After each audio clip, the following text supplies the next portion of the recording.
The Philadelphia Eagles have somehow managed to pull off the near impossible this offseason, as the moves that they've made during these past few months, along with a few that they made prior to this year, have set them up to be contenders for a very long time, and it should terrify the NFL. But how have the Eagles even been able to pull this off in the first place? Now, on top of that, Devonte Smith just spoke to the media for the first time since securing his mega extension, and he shut down any drama regarding him and A.J. Brown while also expressing excitement for the future. Plus, Howie Roseman may have just revealed some of his draft plans, and we've also got plenty of exciting things coming out of Eagles' voluntary offseason workouts. So we're going to talk about all that and more in this video today, and we won't waste any time. Let's get straight into it. So just a little bit after we got the news on Devonte Smith's contract extension, which if you somehow haven't already heard, is for 3 years and $75 million, in addition to a $15 million fifth-year option. So in total, the contract extension is around 4 years and $90 million. But just a little bit after we got word on that, we also got the details of the contract and specifically the cap hits, and no surprise, it's pretty amazing, as Howie Roseman somehow managed to beautifully construct this contract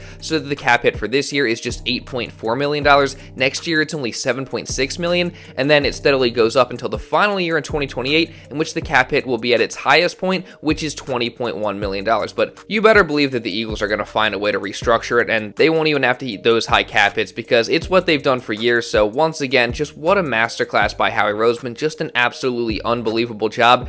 And trust me, we're going to dive into just how amazing Howie has been this offseason later in this video. But before we do that, let's just stay on Devonte for a bit, because he did speak for the first time since getting extended in a press conference that was held on Tuesday, and he expressed his love for Philly while also explaining why he believed that this was the right time to sign the extension. It means a lot. It's been a long journey. The journey is not over, it's just starting. So it means a lot to me. It means a lot to my family. I understand, expectations are high in the city. The fans, they expect a lot of you. Nothing that fans say or things like that can actually get to me. And, I embrace it. I embrace it because it just shows that, the fans love it. You want to be in a city like that. And I always say I don't think there's a better sports city than Philadelphia. As far as timing, your fifth-year option was coming up.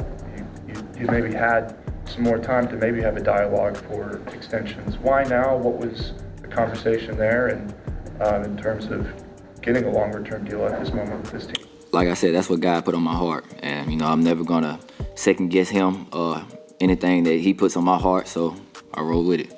Amen to that, and just, again, overall, it's just so awesome for this extension to finally be done, because Smitty truly does understand and love the city of Philadelphia, and I think that we can all agree as fans that we love for him to be here for his entire career, and I'm sure he'd love to do that as well. And again, it's just so great now that he's locked up for the long term. Speaking of which, it's just also pretty great to have pretty much the entire offensive core locked up for the long term as well. Most of the starters on that side of the ball are locked in for the next 2 or 3 years, and that's only going to help their production on the field, because not only are these guys incredibly talented, but continuity is also very, very important in this league, and both Smitty and head coach Nick Sirianni seem to understand that, as they both expressed their excitement for this offense being locked in for the next couple years in their press conferences on Tuesday. Yeah, I think that's really exciting. I think it's exciting as not only offensive coaches, but also just the culture of our football team, that these guys are going to continue to grow as football players, grow as leaders, grow in culture with as a team, and so that's really, really exciting. It means a lot.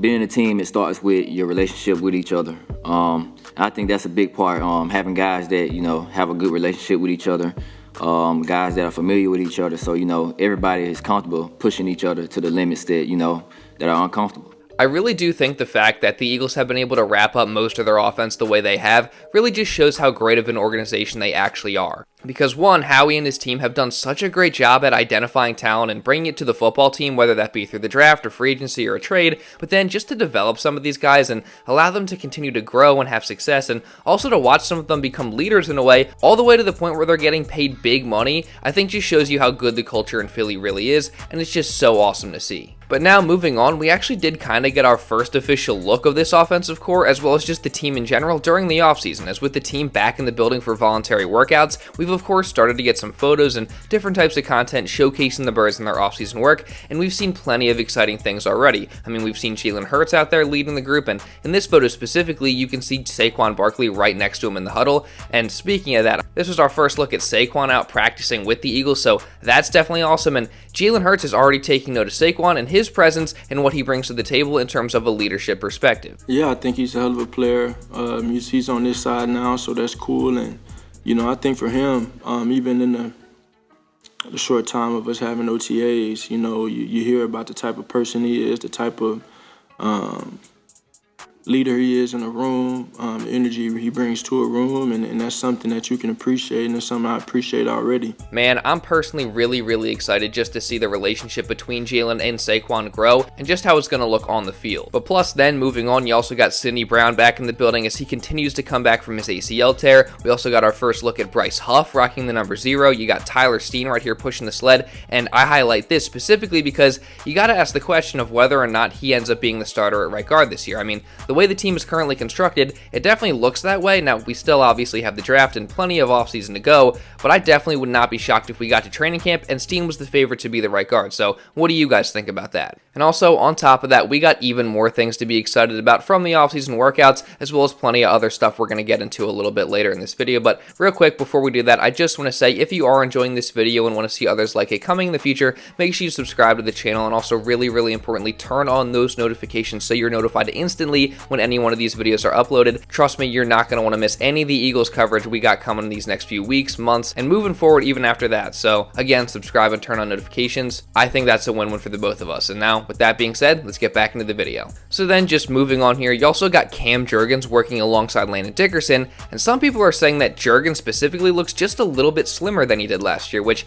that would probably make sense because he probably just got bigger to play the guard position last year, and now he's back down to his normal center weight. And personally, even though again it really does suck that Kelsey's actually gone and he's not this team's starting center anymore, I'm excited to see how Cam looks in this role. I mean, it's pretty much guaranteed that he's going to be the starting center. Heck, he even said that his locker was moved over to where Kelsey's used to be.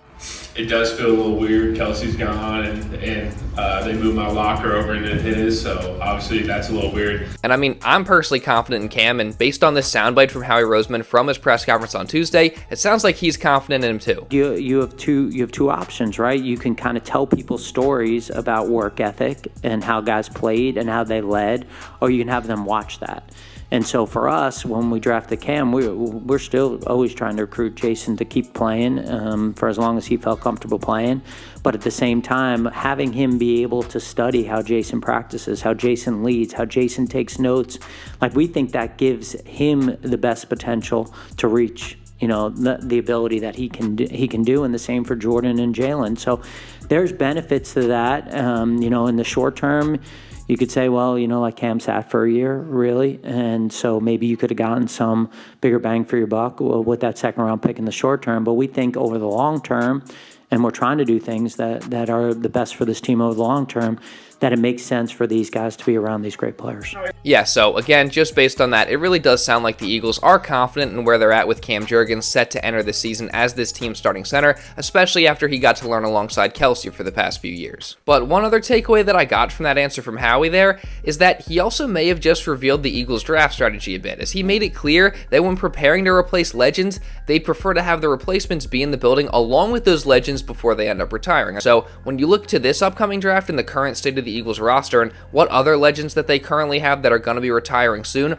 I think you go straight to right tackle Lane Johnson and think that the Eagles may be targeting his replacement this year so that they can have a guy learn behind Lane for a couple seasons, which would give them the best chance to succeed in this league. And again, just based on the Eagles' top 30 visits, it really seems like they very well could pick a tackle in the first round or early in the draft at some point. And the guy that comes to my mind immediately is someone who has said in the past that Lane is a mentor to him, and that's Oklahoma tackle and 6'7" freak in nature, Tyler Guyton. But there are definitely some other options there as well. So I don't know, man. It really does feel like it's pretty likely the Eagles could target Lane's potential replacement in this draft. But that being said, I also wouldn't be surprised if they take a cornerback that could come in right away to contribute, or maybe even if the Eagles for some reason don't want to start that guy right away, they could have him learn behind Darius Slay for a little bit, who's been a top corner in this league for a long time. And the reason I do see cornerback as a pretty likely option for the Eagles is because the Birds have shown quite a lot of interest in a few of them leading into the draft, as they've met with several of those guys, and the latest one of those is who some people have listed as the top cornerback in this draft class, in Alabama's Terrion Arnold.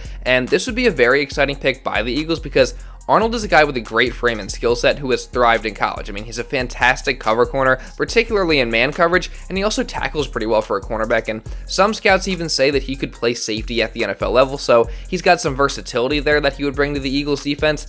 But the drawback is that Arnold is not great in zone coverage, which is primarily what Vic Fangio is going to end up using, but he also has shown significant improvement in that area since his freshman year, so that's definitely interesting. And if he does fall into the late teens or maybe early 20s, then maybe the Eagles could go get him, so that'll definitely be something to keep your eye on for sure. But honestly, just to anybody that the Eagles draft, I feel like from their perspective, not only would it be awesome because obviously they realized their childhood dream, but also they have the opportunity to come into a great culture and organization that tends to take care of their draft picks. It's just like Howie Roseman said during his press conference, if you do your job well enough as an Eagles draft pick, then you never have to leave because you know that Howie's going to be right there with a big extension if you end up earning it. And that's been on display not just this offseason, but throughout Howie's entire tenure as the GM. But I mean, especially right now specifically, like Howie is not cheaping out on these contracts at all. He's handing out life-changing money and keeping together the Birds star core for many, many years, especially on offense. I mean, just look at this tweet by Dov Kleiman as it highlights that the Eagles have managed to put together a group that has the 4th highest paid quarterback in the league, the 4th highest paid running back, the 4th and 5th highest paid wide receivers,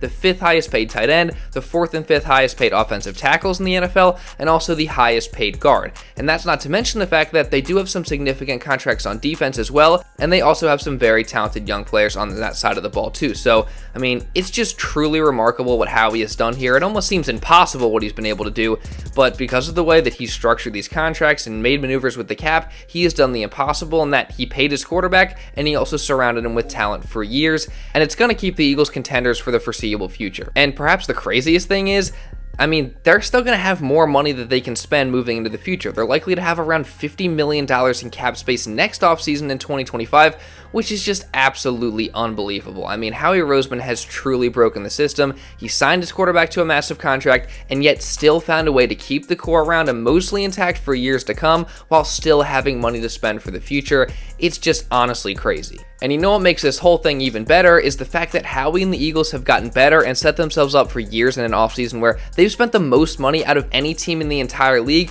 Meanwhile, the Cowboys are over here floundering, having spent the least amount of money after Jerry Jones said that they were, quote, all in this offseason. And CeeDee Lamb's kind of holding out right now as he hasn't received his extension yet. Meanwhile, Devonte Smith just got his money, and him and A.J. Brown are over here happy. They're paid, they're under contract for years to come. And just speaking of that duo of A.J. and Devonte, Smitty was asked in that press conference on Tuesday about his relationship with A.J. and how excited he is to play alongside him for a while longer now. And he took it as an opportunity to shut down any potential drama the media is going to try and create between him and A.J. now that Smitty, of course, has his money. And he said that he's excited to play alongside him for years to come and that they have a very, very close relationship. It means a lot being able to play many more years alongside AJ, who I've grown very close to. Me and AJ, we talk every day. We call each other every day. We make sure that we talk on the phone every day. Whether it's football, it's life. Last night we had the kids on the phone talking, you know, babies just sitting there doing a baby talk. To be able to go out there knowing that guys who have similar stories, guys who have the same, you know, passion.